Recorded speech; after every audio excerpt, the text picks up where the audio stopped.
Ugh, nowhere better than camping do I realize the necessity of water for cleansing.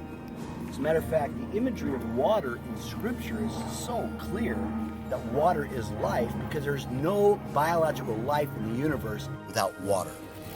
But often the imagery we miss with water is the cleansing principles of water. As a matter of fact, the priests in the Old Testament used to cleanse at cleansing ritual under running water as a picture looking forward to Jesus, who says, I am the water. He who drinks of me shall never be thirsty.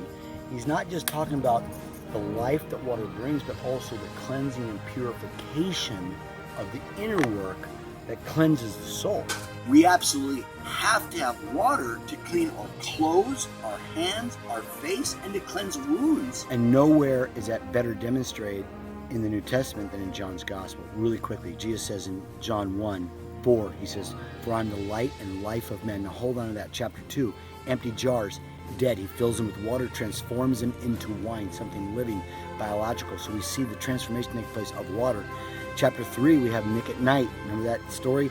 The Pharisee comes in and says, what must I do? And Jesus says, you must be born again. Born again in the Greek, anothen, from above, huh? Jesus says, born of the Spirit and of water. And then chapter 4, we have Jesus talking to the woman at the well, the Samaritan woman. He says, if you drink the water I have to give you, you'll never be thirsty again. In chapter 5, the lame man is beside the pool, and he wants to be healed by the water. And Jesus says, that's not going to help you.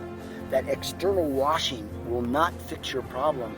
I will heal you from the inside. He's saying, basically, I'm going to offer you water for the internal cleansing, the healing of the soul, which is much greater than the healing of the body. And of course, the body was part of that as an example of that. In chapter 6, the feeding of the 5,000, we got him sending the disciples over in the boat, the storm, Jesus walking the water, other side, bread of life discourse. And Jesus says, he who believes in me shall never be thirsty again. And finally, in John chapter 7, verses 37 and 38, Jesus interrupts the Feast of the Festivals. He stands up in a loud voice and says, if anyone is thirsty, let him come to me and drink.